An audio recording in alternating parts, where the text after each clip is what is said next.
कुछ अनसुनी कुछ अनकही कहानियाँ। हर कहानी कुछ कहती है। आइए सुनते हैं आज की कहानी क्या कहती है। आज की कहानी है मक्खी घुमड़ा। एक शहर था, वहां का एक राजा था। बड़ा ही धर्मात्मा था। गरीबों की, दुखी लोगों की वो बहुत सहायता करता था। मगर उसे एक बात का दुख था, वो ये कि उसके कोई संतान न थी। सभी देवी देवताओं की पूजा की, व्रत रखा, फिर दूसरी औरत से शादी की, उससे भी कोई संतान नहीं। फिर क्या करता? किसी से तो उसे अपना दुख बांटना था। अपने मंत्री के आगे रोना रोया। तब मंत्री ने सलाह दी, इंसान होकर जो कुछ किया जा सकता था वो सब आपने किया है। अब भगवान को कृपा करनी है, उसकी कृपा से ही कुछ चमत्कार हो सकता है। इसलिए आप एक काम कीजिए कि जंगल में जाकर तपस्या कीजिए। राजा मंत्री की मंत्रणा मानकर जंगल में तपस्या करने के उद्देश्य से जाता है। तपस्या शुरू करने से पहले ही उसे वहां एक वट वृक्ष के नीचे बैठा ऋषि दिखाई देता है। राजा उसको नमस्कार करता है, अपने जंगल आने का कारण बताता है। ऋषि उसके दुख को समझता है। ऋषि राजा को वहां स्थित एक फलदार वृक्ष को दिखाकर उसमें से 2 फल तोड़कर लाने को कहता है। उसे ले जाकर दोनों पत्नियों को एक एक फल देने को कहकर राजा से एक वचन चाहता है। वचन यह है कि दोनों पत्नियों से होने वाले बेटों में से बड़े बेटे को ऋषि को सौंपना होगा। राजा वचन देता है। फिर फल तोड़ने के लिए राजा पेड़ पर चढ़ता है। पेड़ पर बहुत सारे फल लगे थे तो राजा को लोभ हुआ। उसने सोचा, अधिक फल तोड़ने पर अधिक यानी बहुत सारे बेटे पैदा होंगे, उसमें से बड़े बेटे को ऋषि को देने में दिक्कत नहीं होगी। इस तरह राजा ने कई फल तोड़ लिए। फल तोड़कर जैसे ही राजा नीचे उतरता है, हर बार उसके पास 2 ही फल बचते हैं। बाकी कहाँ लुप्त हो जाते हैं उसे पता भी नहीं चलता। अंत में वो बचे 2 फल ही लेकर नीचे उतरा। अपने राज्य लौटकर उसने दोनों पत्नियों में वे फल बांट दिए।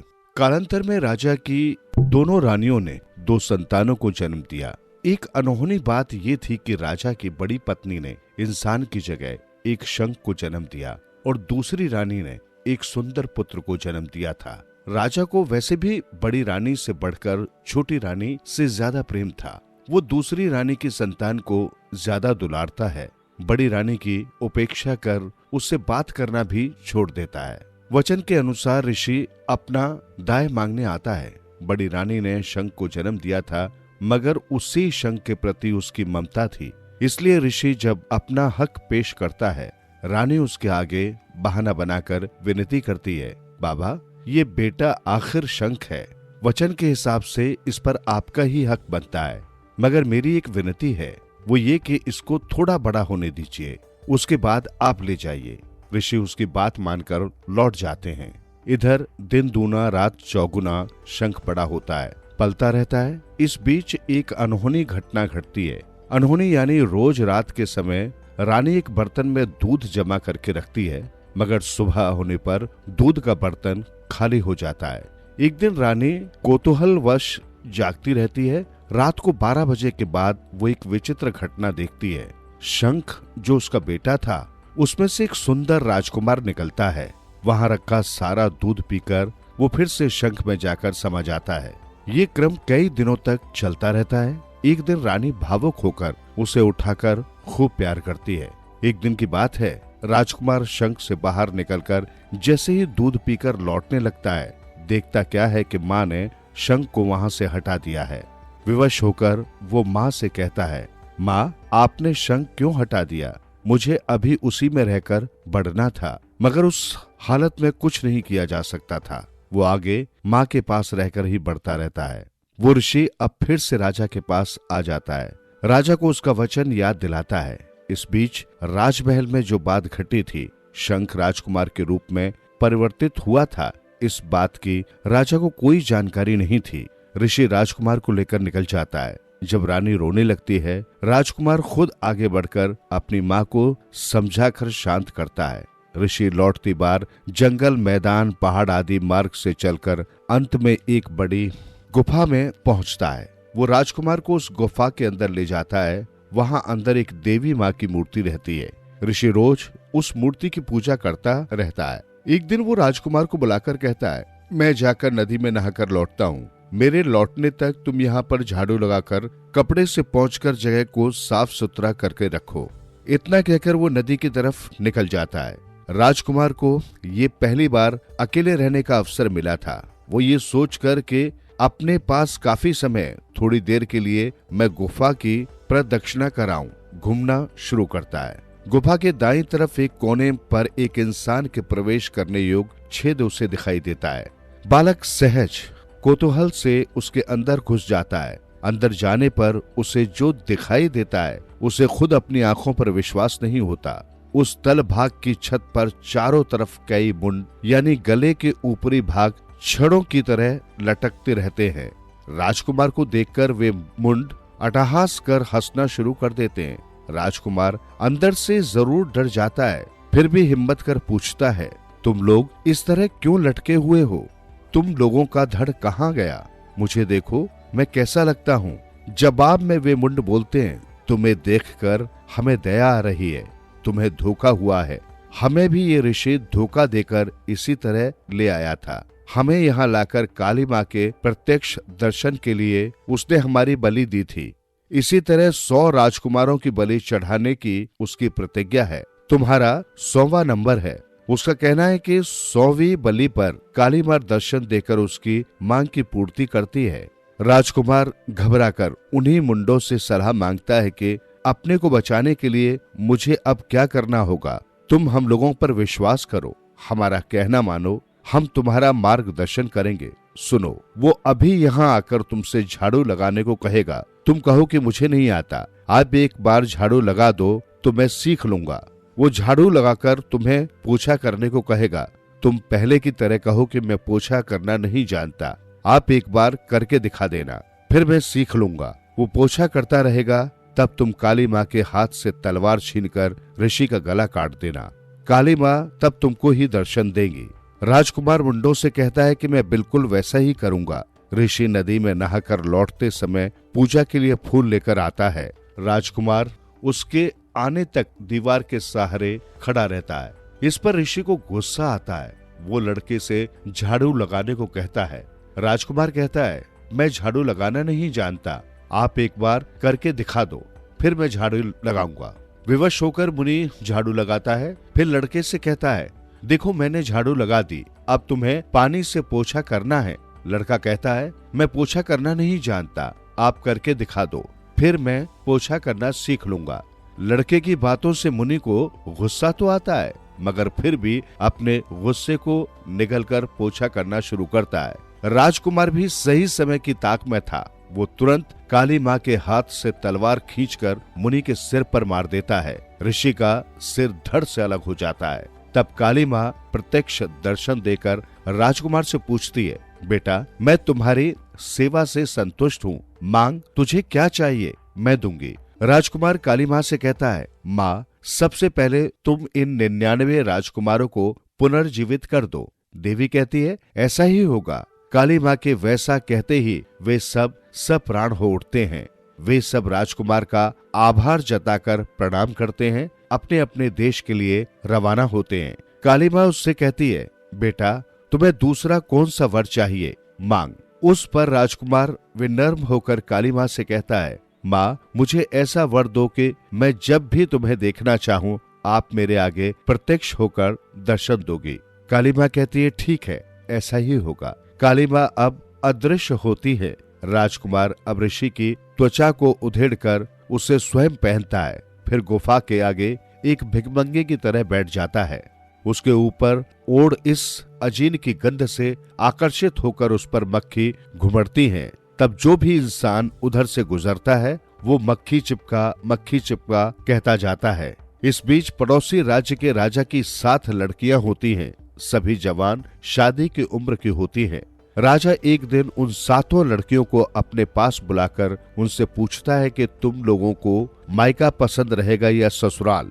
उसके इस प्रश्न का जवाब पहली 6 लड़कियां अपने को पीहर ही पसंद कहकर देती हैं, मगर 7वीं बेटी का जवाब अलग होता है। वो लड़की कहती है कि अपने माता पिता सभी के सुख रहते उसे अपनी ससुराल ही अच्छी लगेगी। राजा को 7वीं बेटी का जवाब बहुत खराब लगता है। उसे गुस्सा भी आता है। कहता है, मैंने इतना ज्यादा प्यार देकर तुम्हें पाला, मगर तुम कृत्यघन निकली, अब मैं तुम्हें दंडित करूंगा, तो ही मायके का महत्व समझ पाओगे। इतना कहकर चुप होता है। साथ ही वो अपने मंत्री को बुलाकर पहली 6 लड़कियों के लिए सुंदर सुंदर रिश्ते ढूंढ लाने को कहता है। 7वीं लड़की के बारे में कहता है कि तुम उसके लिए एक ऐसे दूल्हे को तलाशना जो एक एक पैसे को मोहताज हो, और ये भी कि राजमहल की सेविकाएं खुद वैसे दूल्हे को तलाशें। मंत्री ने कहा।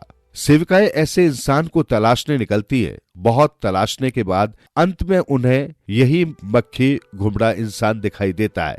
वो एक पेड़ के नीचे बैठकर सूखा बासी जो भी मिलता है उसे खाता बैठा रहता है। राजा की इच्छा के मुताबिक इसी इंसान को छोटी लड़की के अनुकूल ठहराकर दासियां उसी को पकड़कर राजा के पास लाकर खड़ा कर देती हैं। राजा भी उसी को अपनी बेटी के अनुकूल मानकर उसके साथ अपनी छोटी बेटे की शादी रचा देता है। पहली 6 लड़कियों की शादी धूमधाम से होती है और वे सब राजमहल में ही ऐशो आराम करती रहती हैं। ये मक्खी घुमड़ा मात्र अपनी पत्नी को लेकर शहर से बाहर थोड़ी दूर एक झोपड़ी बनाकर रहने लगता है। बड़ी लड़कियां रेशम के कपड़े, मोती मूंगे की मालाएं, हीरे के हार आदि पहनती हैं। छोटी मात्र पुरानी फटी सूती साड़ी पहने रहती है। इसकी बड़ी बहनें, जीजा लोग सभी उसकी हालत पर हंसते हैं। उससे पूछते हैं कि अब तो बता, पियर अच्छा है या ससुराल? मगर छोटी का जवाब पहले जैसा ही, ससुराल ही अच्छी होती है। इस तरह कुछ और दिन बीतते हैं। एक दिन राजा के 6 दामाद एक साथ शिकार करने जंगल में निकलते हैं। निकलने से पहले इसकी सूचना में ढिढोरा पिटवाते हैं। ये खबर मक्खी घुमड़े को भी पता चलती है। वो अपनी पत्नी को बुलाकर कहता है, सुनो, मेरे 6 साढ़ू भाई शिकार करने जंगल के लिए निकले हैं। उनके साथ जाने की मेरी भी इच्छा हो रही है। अपने पिता के पास जाकर इसके लिए जरूरी सब चीजें मांग लाओ।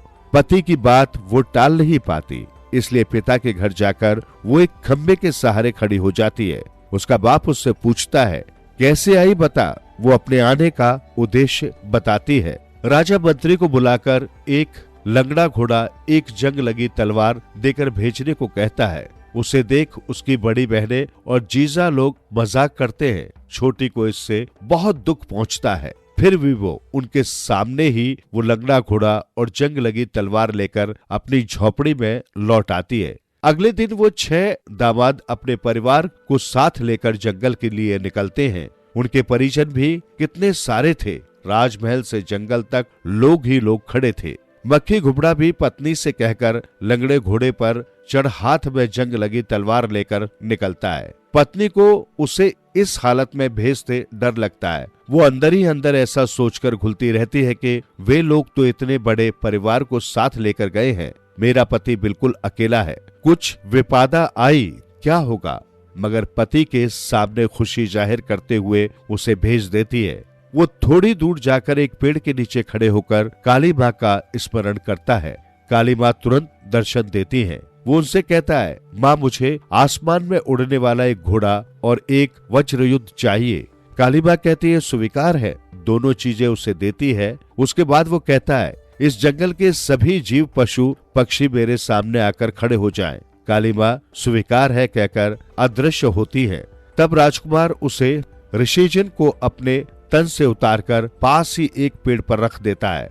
आसमान में उड़ने वाले घोड़े पर चढ़कर वज्र युद्ध को हाथ में पकड़कर निकल पड़ता है। आसमान में उड़कर बीच जंगल में आ खड़ा होता है। उसके चारों तरफ जंगल के सभी जानवर घुमड़कर खड़े होते हैं। उधर 6 दामाद जंगल में खूब घूमकर थके मादे आ खड़े होते हैं। उनके हाथ एक मामूली सा मच्छर भी नहीं लगा था। तब उन्हें उस सीमा तक अपमान लगता है कि अपना झुका माथा वे सीधा नहीं कर पाते। अपने परिवार को एक तरफ भेजकर वे दूसरी तरफ से घूमकर आते हैं। यहाँ आकर इस दृश्य को देखते हैं। उन्हें आश्चर्य होता है। उसे देखकर वे भ्रमित होते हैं। उसे उस जंगल का राजा समझकर प्रणाम करते हैं। तब वो उनसे पूछता है कि आप लोग कैसे आए? वे जवाब देते हैं कि हम लोग शिकार खेलने के उद्देश्य से आए थे, मगर उसका ये नतीजा निकला। उनसे वो कहता है कि ठीक है, मैं जो चीज मांगूंगा उसे तुम लोग दे दो तो मैं तुम्हें शिकार खेलने दूंगा। वे लोग उसकी बात मान लेते हैं। वो उन 6 लोगों से राजपाट वाली अंगूठी देने को कहता है। वे लोग उसकी बात मानकर अंगूठी उतारकर उसे देते हैं। उसे पहनकर उन्हें 6 बाघ पकड़कर देता है। तब वे लोग घमंड का दिखावा करते हुए मानो खुद शिकार खेल चुके हो उन बाघों को लेकर अपने यहाँ लौटते हैं। वो फिर भी पेड़ के पास जहाँ उसने ऋषि जिन छिपाकर रखा था आता है और उसे पेड़ के ऊपर से उतारकर पहनता है, बाकी सबसे छिपाकर रखता है। फिर एक बगीचा छिपकली पकड़कर लौटता है। ले ये अपने बाप को दिखला कहकर पत्नी के हाथ में उसे देता है। वो उसकी बात को टाल नहीं पाती। ठीक है कहकर उसे ले जाती है। वहाँ सभी बड़े संभ्रमित लोग उत्सव मनाते रहते हैं। वो वहाँ जाकर एक खंबे की आड़ में खड़ी हो जाती है। उसे देखकर सभी उसकी हंसी उड़ाते हैं। इससे वो अपने को बहुत अपमानित महसूस करती है। घर लौटकर अपने पति को सविस्तार घटना का वर्णन करती है। कुछ दिन बाद राजा के 6 दामाद दोबारा शिकार के लिए निकलते हैं। जंगल में आकर देखते हैं कि वहाँ कोई जानवर ही नहीं है। पिछली बार जैसा ही होता है, फिर से उन पर एक शर्त लगाकर वो अपनी पसंद का जानवर पकड़कर ले जाने को कहता है। इस बार वे लोग अपने अपने हाथ की छोटी उंगली काटकर उसे सौंप देते हैं और एक एक शेर को पकड़कर राजधानी लौटते हैं। फिर इसके बाद अगली बार भी यानी तीसरी बार भी इसी तरह होता है।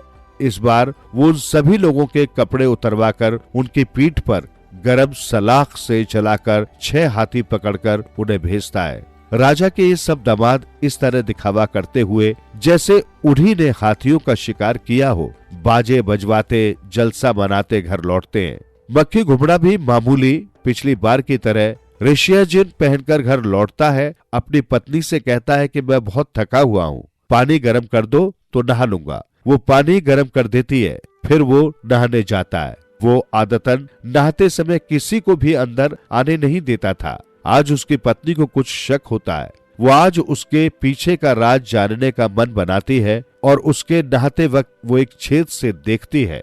देखती क्या है कि पति राजकुमार की तरह शानदार चमक रहा है। उस अजीन को खोलकर उसने बगल में ही रख लिया था। वो सोचती है कि किसी तरह ऐसा करना चाहिए कि वो अजीन उसके हाथ न लग सके। मक्खी घुमड़ा जब बालों में शिकाकाई लगा रहा था, उसकी आंखें बंद थी। उस अवसर का लाभ उठा वो अजीन को उठाकर जलते चूल्हे में डाल देती है। नहा चुकने के बाद मक्खी घुमड़ा अजीन को पहनने के उद्देश्य से अपने चारों तरफ देखता है, मगर वो तो आग की आहुति बन चुका था। अब राख मात्र उसे दिखाई देती है। हालांकि ये सब उसे बहुत खराब लगता है। वो अपने आप को समझाकर चुप हो जाता है। पत्नी से सारी बातें कहता है। अब क्या किया जा सकता है? ऐसा करो कि तुम कुछ दिन अपने पिता के यहाँ रहो, मैं बाद में आऊंगा। पति की बात मानकर वो राजा के यहाँ जाती है। उसके मायके लौटने पर उसकी दीदियां, जीजा लोग सभी मिलकर उसकी खिल्ली उड़ाते हैं। तब तक मक्खी घुमड़ा आकाश मार्ग से उड़ते घोड़े पर चढ़कर वहाँ जहाँ पर छोटी को वे लोग नीचा दिखाते रहते हैं आ उतरता है। ये 6 लोग अपना राज खुल जाने के डर से कांपने लगते हैं। उनको वो राज छाप वाली अंगूठियां दिखाकर कहता है, ये लो, पहली बार तुम लोगों को बाघ पकड़कर दिया था ना, तब जो अंगूठी तुम लोगों से ली थी, कहते हुए अंगूठी देता है। फिर दूसरी बार शिकार खेलने तुम लोग जब आतुर थे, तब तुम लोगों से जो छोटी उंगली ली थी वो लो, और तीसरी बार मैंने तुम लोगों को जो शिक्षा दी थी वो तुम लोगों के कपड़े ये भी लो, कहकर उन्हें देता है। वो 6 दामाद और उनकी पत्नियां बिना बोले किसी एक कोने में जाकर छिप कर बैठ जाते हैं। तभी मक्खी घुमड़े के किए कार्यों से संतुष्ट होकर उसकी पत्नी आकर उसके गले लग जाती है। सभी लोगों को ये पता लग जाता है कि ये और कोई नहीं, छोटी का पति है। सभी अपमानित सा अनुभव करते हैं। राजा तो शर्म से अपना सिर भी नहीं उठा पाता। फिर वो आकाश में उड़ने वाले घोड़े पर चढ़कर अपनी पत्नी को साथ बिठाकर अपने राज्य में लौटता है। वहाँ पर उसके माता पिता संतुष्ट होकर उनका स्वागत करते हैं। वे सब एक साथ रहकर 100 वर्षों तक राज्य करते सुखी जीवन बिताते हैं। सुनते रहो दिल से यूं ही कहानियाँ। कहानियाँ आपकी, हमारी और सबकी, जो दिलों को छू लेती है। सुनते रहें कहानियाँ।